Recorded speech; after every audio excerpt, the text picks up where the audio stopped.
네, 우리는 지금 5월 가정의 달을 지나고 있죠. 우리 지난주 부모님들께 사랑과 감사를 조금 표현하셨을까요? 하셨나요? 네. 아유, 네, 좋습니다. 하셨군요. 우리가 어버이날에 표현했던 그 감사들이 한 번 한 번 쌓여서 그 순간으로 끝나는 것이 아니라 매 순간 우리들의 삶에 이어지기를 간절히 바랍니다. 오늘은 진정한 어버이 주일입니다. 오늘이. 그래서 성경에서 전해주는 가정에 대한 가르침을 우리가 함께 나누고자 합니다. 하나님께서 우리의 가정 속에서 우리가 어떻게 살아내기를 원하시는지, 또 어떻게 말씀하시는지를 우리가 함께 살펴보고 깨닫는 시간 되기를 소망합니다. 가정에 대해서는요, 혹시 PPT 자료가 있을까요? 가정에 대해서는 가정 안에도 많은 관계가 있지만 그 중에서도 오늘은 두 가지를 조금 다루고자 합니다. 성경이 가르쳐주는 가정에 대한 가르침 어떤 두 가지죠? 부모에 대한 가르침 그리고 부부에 대한 가르침입니다. 네. 먼저 우리가 부모님에 대한 가르침을 조금 살펴보고자 합니다. 부모님에 대한 성경의 말씀을 보게 되면 대표적인 것이 잠언 23장 22절에서 25절입니다. 우리가 찾으셔서 함께 합독했으면 좋겠습니다. 잠언 23장 22절에서 25절까지의 말씀입니다.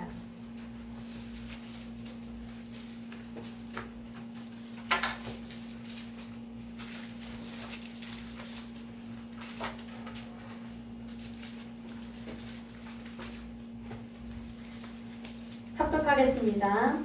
너 낳은 아비에게 청종하고 내 늙은 어미를 경히 여기지 말지니라. 진리를 사고서 팔지 말며 지혜와 훈계와 명철도 그리할지니라. 의인의 아비는 크게 즐거울 것이요 지혜로운 자식을 낳은 자는 그를 인하여 즐거울 것이니라. 내 부모를 즐겁게 하며 너 낳은 어미를 기쁘게 하라. 아멘.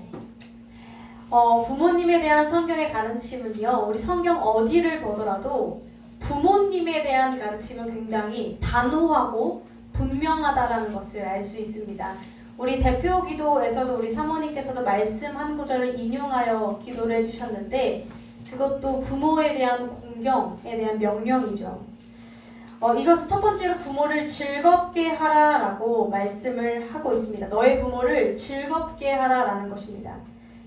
부모님에 대한 성경의 가르침은 특징이 있어요. 뭐냐면요, 그 어떤 이유도 설명도 담겨져 있지 않다는 것입니다. 부모에 대한 명령을 하나님께서 하실 때에는요, 우리들을 납득시키거나 너가 이러이러해서 부모를 즐겁게 해야 돼 설득하거나 설명해주지 않습니다. 그저 명령으로서 우리들에게 이 부모를 즐겁게 하고 너를 낳아준 아버지에게 청종하고 너의 늙은 어미를 경히 여기지 마라 라고 명령하고 있습니다. 우리가 굳이 이유를 생각해 보자면요, 참 우리들의 삶 가운데 부모님만큼 나를 생각해주는 이는 없기 때문입니다. 성경에서 수많은 부분들이 등장을 할 때에요, 하나님께서 우리를 향한 한없는 사랑, 하나님이 우리를 얼마나 사랑하시는지를 표현하실 때 주님은 때때로 아버지와 같은 사랑, 그리고 우리를 자녀라고 표현하시면서 비유하시면서 그렇게 하나님에 대한 사랑을 드러내십니다.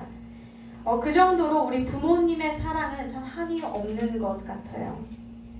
제 주변에도 조금씩 아이가 생기는, 저는 이제 대학원 같이 다니는 동기분들 중에, 전도사님들 중에 아이를 와서 저 임신했어요, 제 와이프가 임신했어요 이렇게 하시는 분들, 와이프 출산했어요 하시는 분들, 저희 기숙사에 와서 이제 아이들이 같이 따라와요.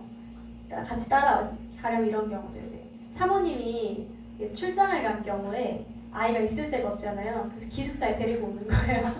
그래서 얘네들이 같이 새벽 예배도 드리고 같이 채플도 드려요. 재밌는 것은 이제 채플 드릴 때 아버지가 옆에서 저희 전사님이 기도하고 있잖아요. 기도하고 있으면요. 옆에서 막 보다가 이렇게 눈 뜨나 안 뜨나 이렇게 보는 거예요. 되게 귀엽더라고요. 그래서 아이들이 있는데 근데 이제 그런 전도사님을 보면요. 예배를 온전하게 드리는 분들을 본 적이 없어요. 화장실을 한 3번 정도 다녀옵니다. 그리고 아이가 울면 나가서 유아 예배실에서 드리고 또 혼내기도 하고 뭐라 하기도 하고 콧물도 닦아주고 이렇게 여러 가지를 하더라고요. 생각해보면 아이를 딱 생긴 순간 그 부부의 관계에서 아이가 생기는 그 순간 그 부부는 자신들이 하고 싶은 많은 것들을 생각하기가 참 어려운 것 같아요. 제약이 생기죠.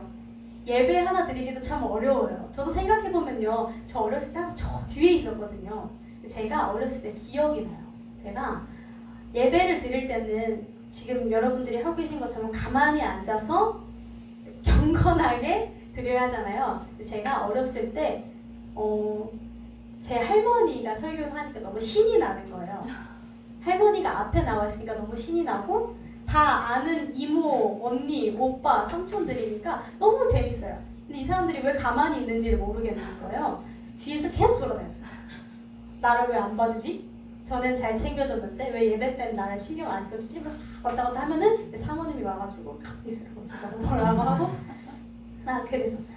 그래서 생각해보면 아이가 있다라는 건 부모가 정말 말로 다 할 수 없는 희생과 헌신과 투자가 뒷받침되는 것 같아요. 또 한 아버지가 이런 이야기를 하더라고요.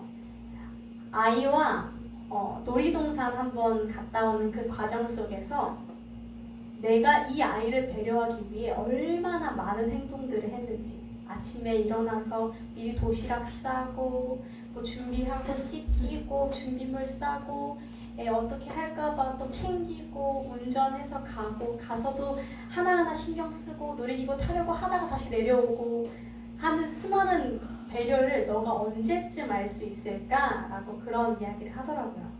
참 부모와 자식과의 관계는 이러한 것 같아요. 그렇기에 성경은 어쩌면 우리들이 잊고 살아가는 그 부모에 대한 가르침을 명령으로서 하는 것 같습니다. 굉장히 재미있는 것은요.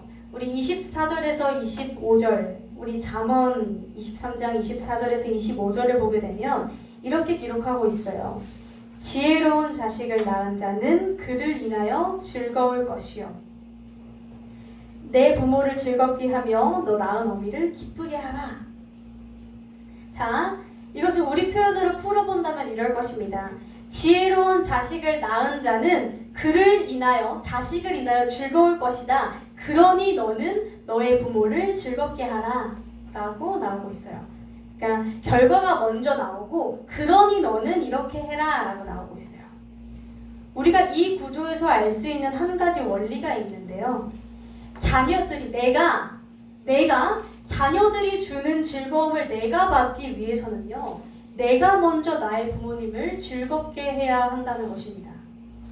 다른 말로 지금 나와 부모님의 관계가 훗날 나와 내 자식의 관계가 된다라는 것입니다.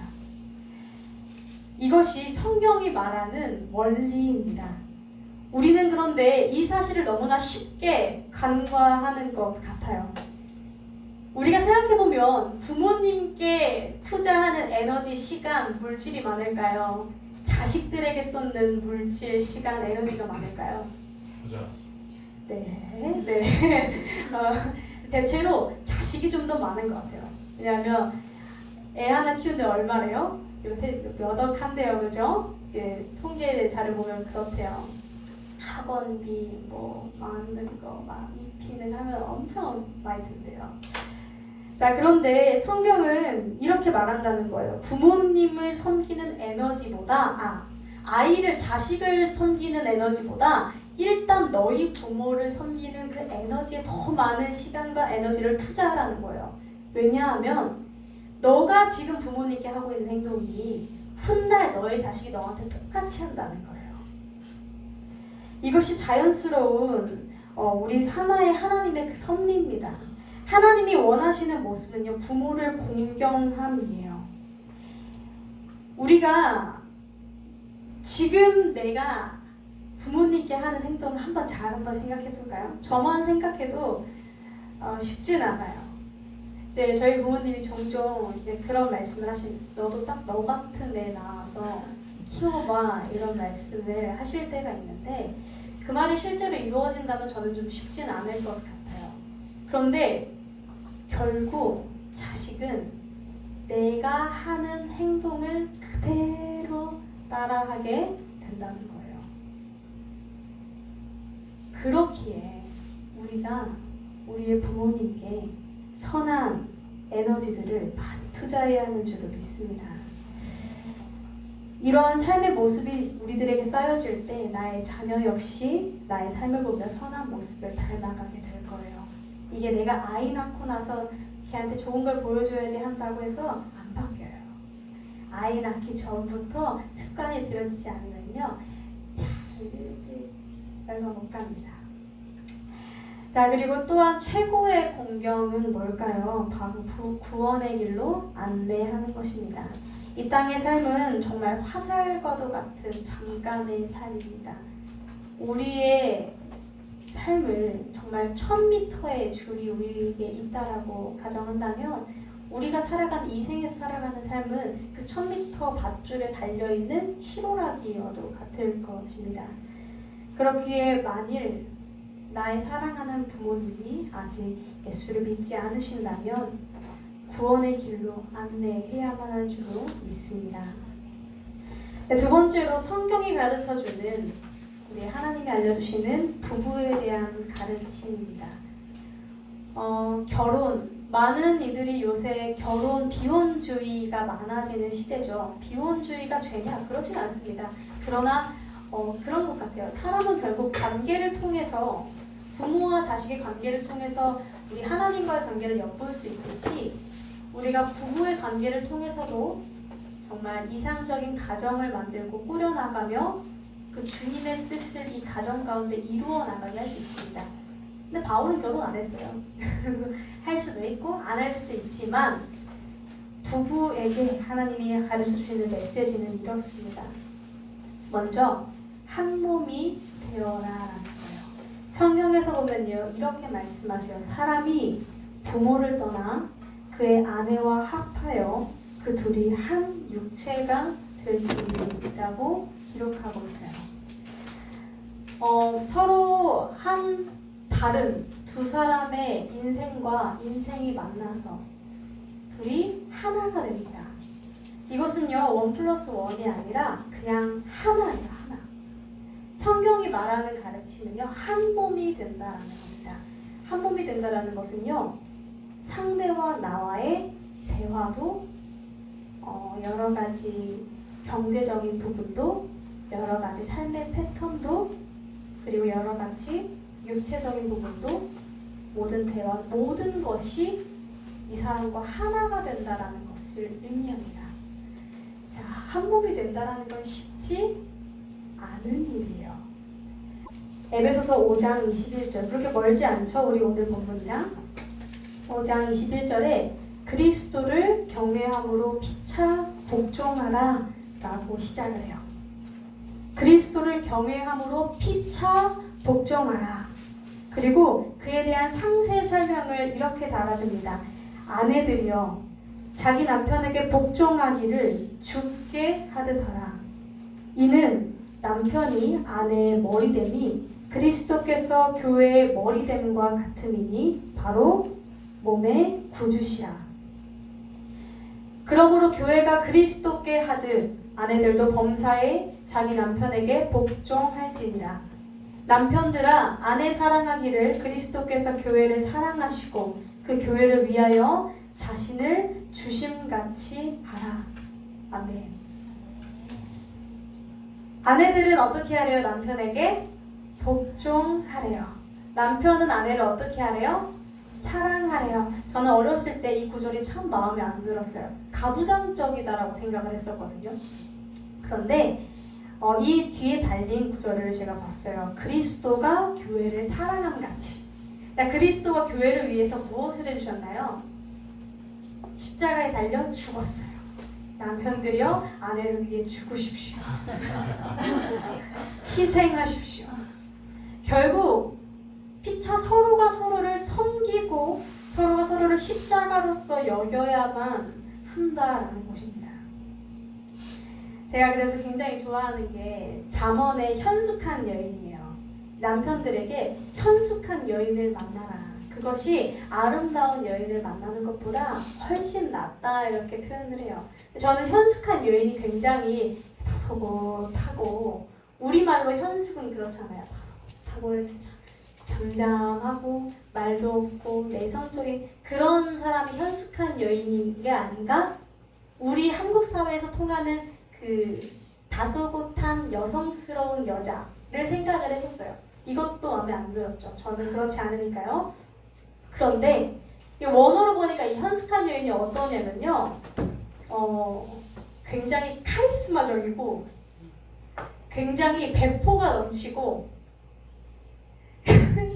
그런 여인, 그러니까 우리 말로 따지려면 한국 사회의 어머니 같은 존재더라고요. 강한 어머니 같은 존재. 그러나 하나님 안에서 진정한 강함이 무엇인지 아는 여성이라고 하더라고요. 그런 여성이 되십시오. 남편을 섬기셔야 됩니다.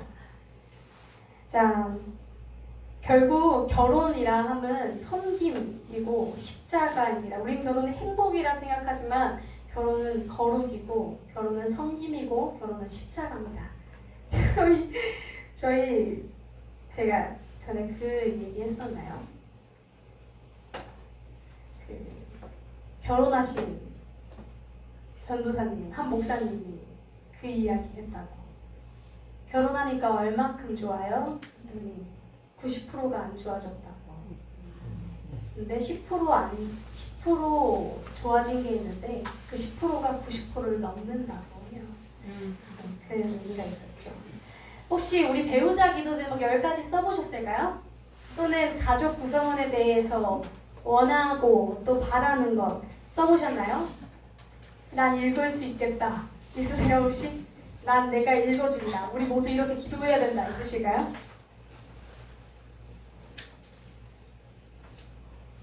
그러면은 이제 그냥 동시다발적으로 하나씩만 이렇게 뚜두두두 말씀해 주실 수 있어요?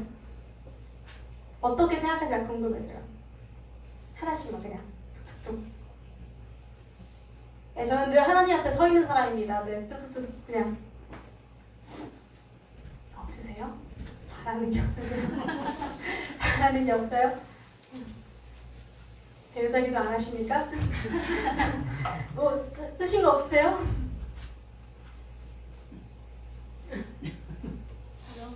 가정적인 사람. 네, 가정적인 사람. 좋아요. 저 온유한 사람 썼어요. 또 뭐 있을까요? 무릎으로 사는 사람. 오, 무서워요. 또 뭐 있을까요? 뭐 있을까요? 집사님들 빨리 말하세요. 네? 하나님 바르게 만난 사람. 또 뭐 있을까요? 배려가 깊은 사람 좋습니다. 또 뭐 있을까요?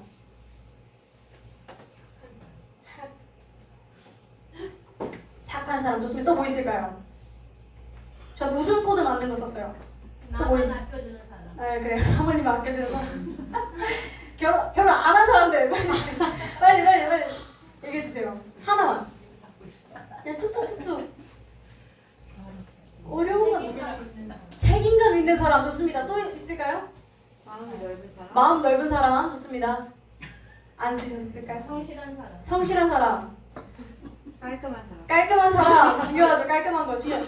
혹시 있으세요? 나보다 키 큰 사람. 중요해요. 나보다 키 큰 사람. 또 있을까요? 뼛속까지 다정한 사람. 뼛속까지. 그냥 다정한 걸 아니에요. 뼛속까지 다정해. 병현돈이 뭐 썼어요? 하나만. 신앙 있는 사람. 다른 거 없어요? 되게 없는데? 관리하는 사람. 자기 관리 잘하는 사람. 있어요 혹시? 어떤 거요? 하나만.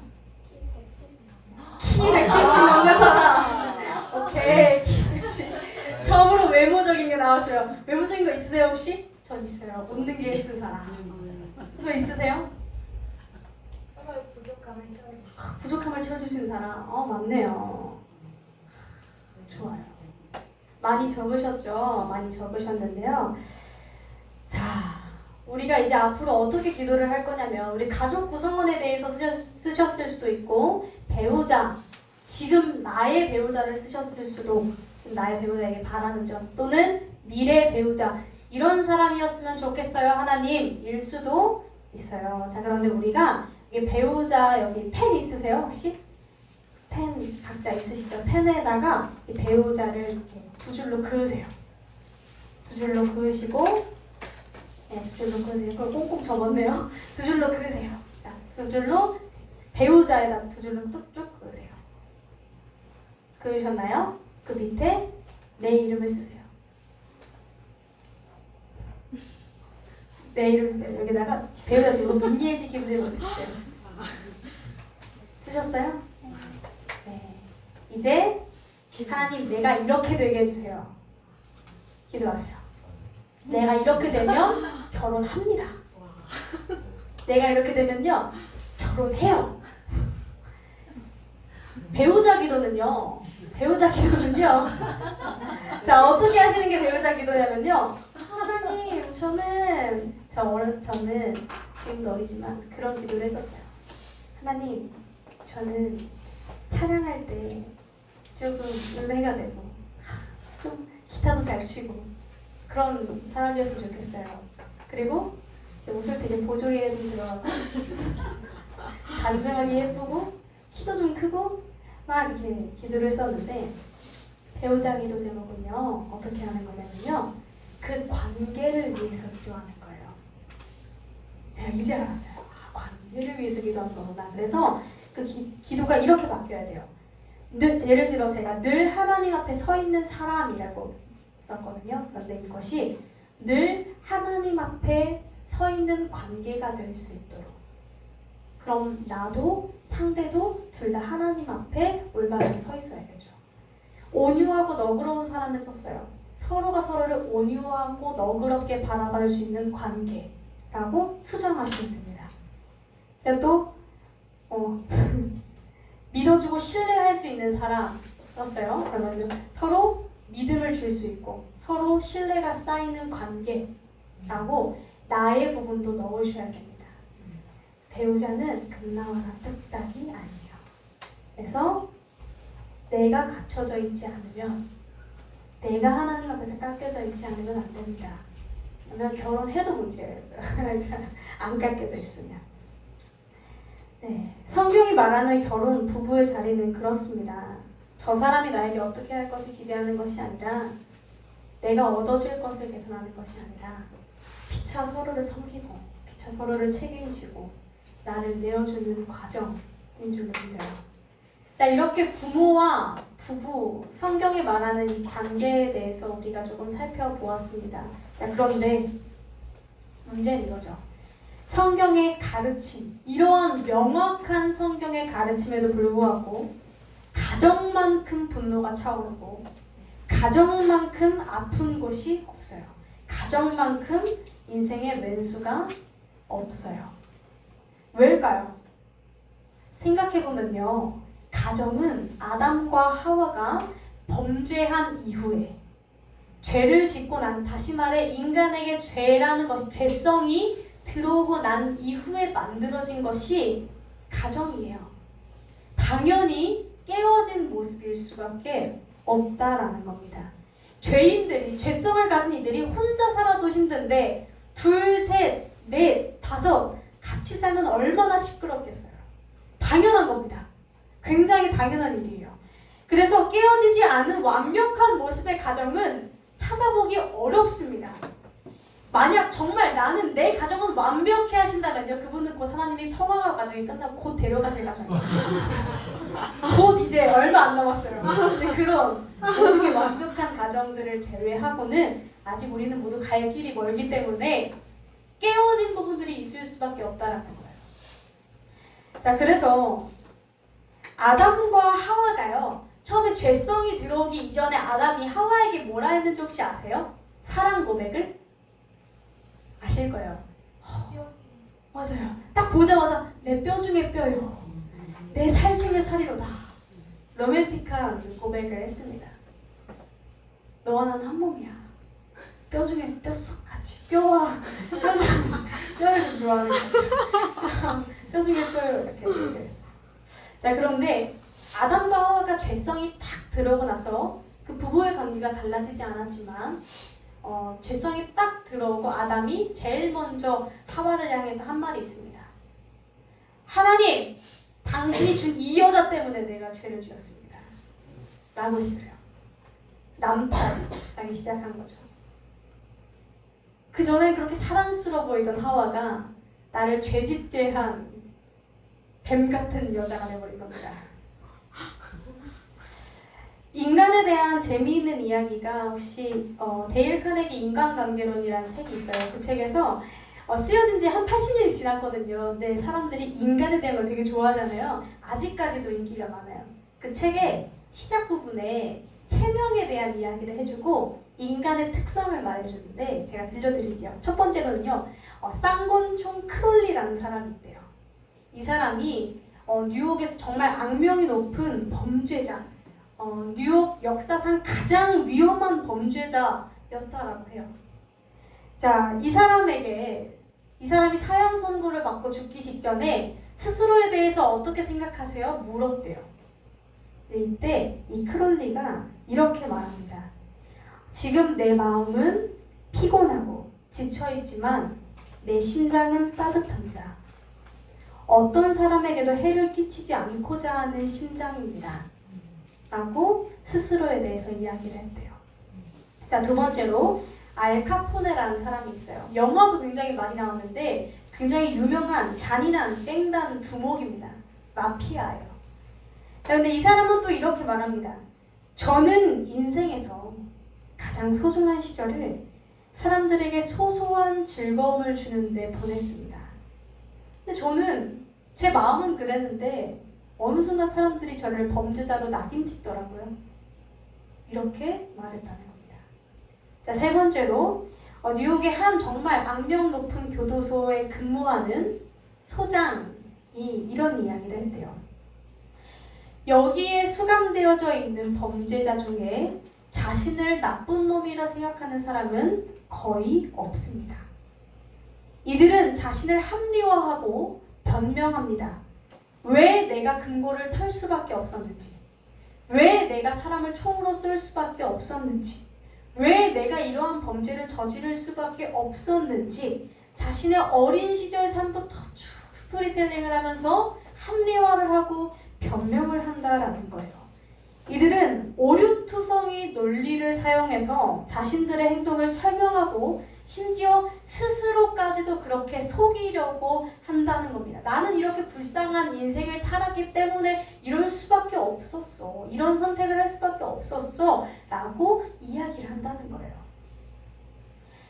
이걸 통해서 우리가 알 수 있는 인간에 대한 것은요. 인간은 너나 없이 자기 자신을 잘 모른다는 거예요. 아무리 나 자신에 대해서 알려고 한다고 한들 우리는 나에 대해서 잘 알지 못합니다.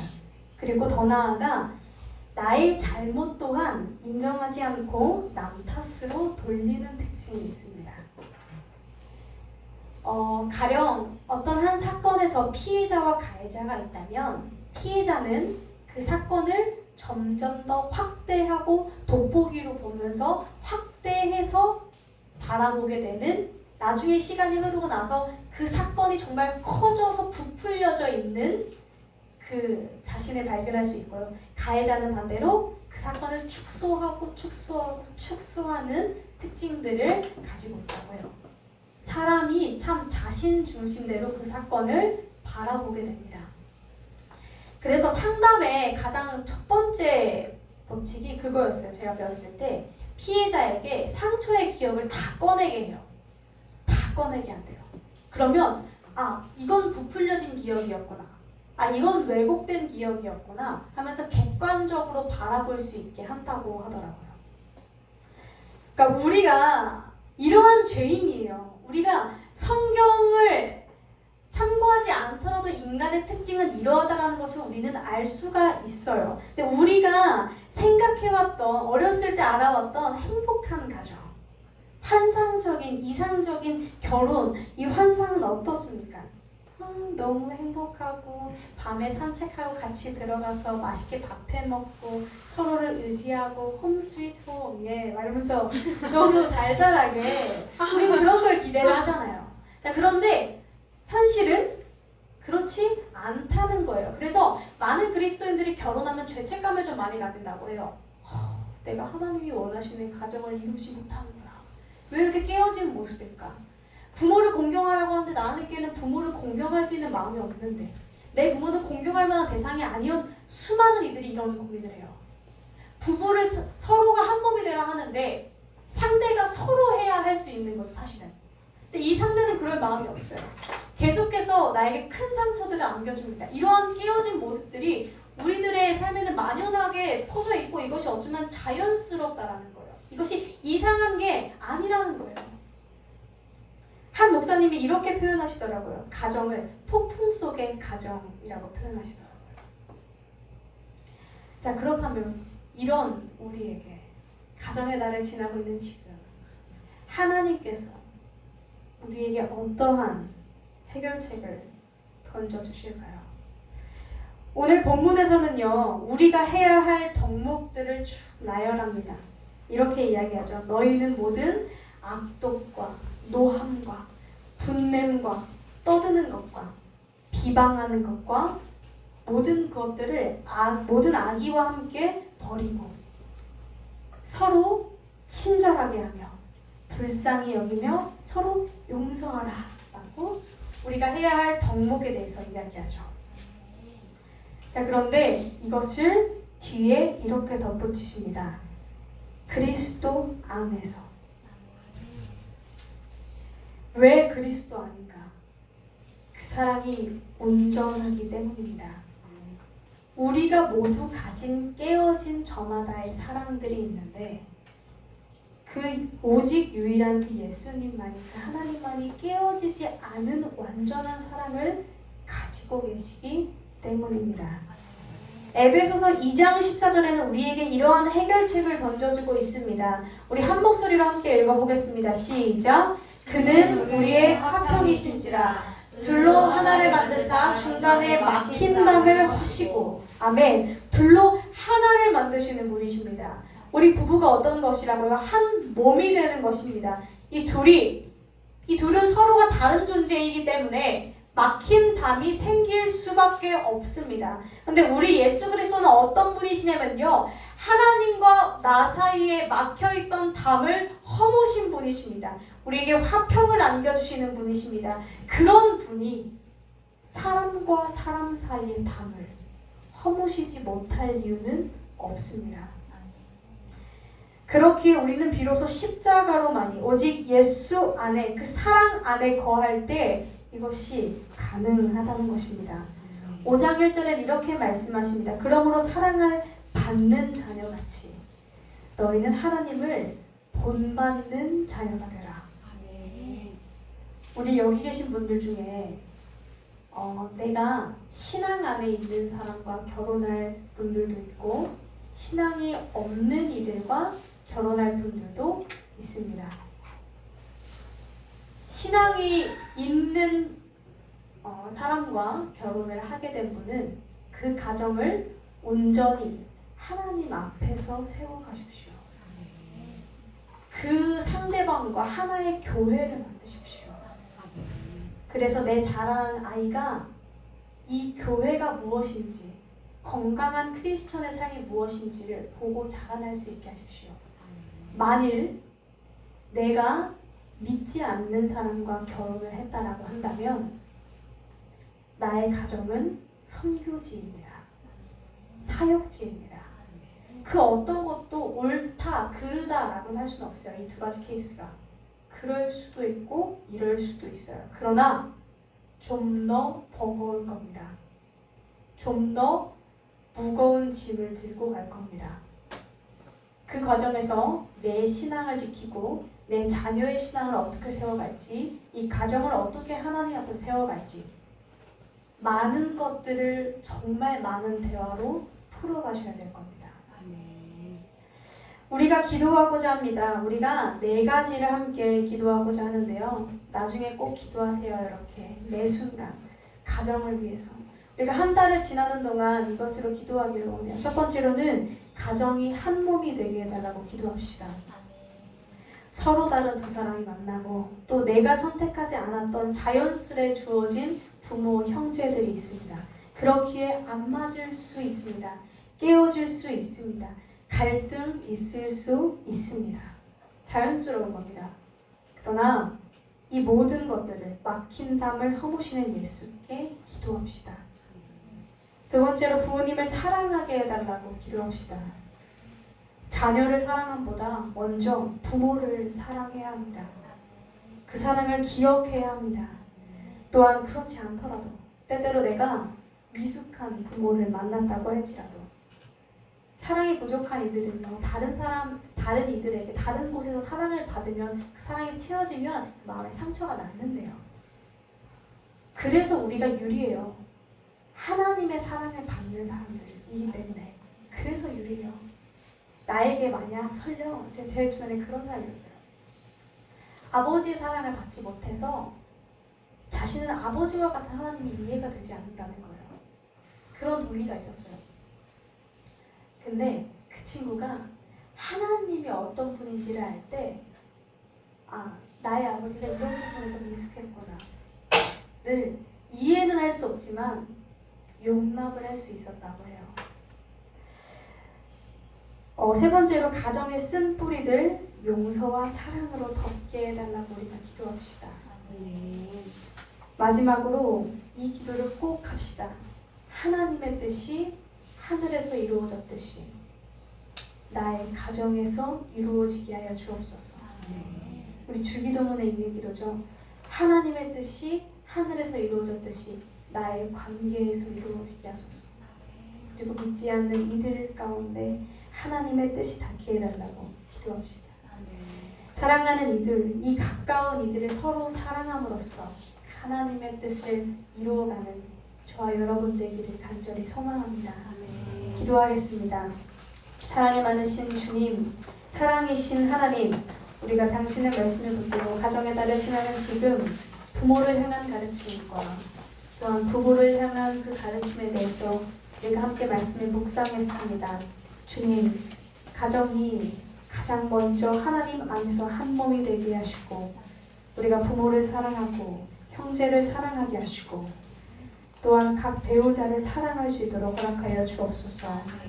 가정에 상처와 쓴뿌리들이 있습니다. 주님, 이 모든 것들을 용서와 사랑으로 덮을 힘을 허락하여 주옵소서. 주님, 하나님의 뜻이 우리들 이 자리 가운데 있는 모든 이들의 가정 가운데 이루어지게 되기를 간절히 소망합니다. 예수님의 이름으로 기도드렸습니다. 아멘.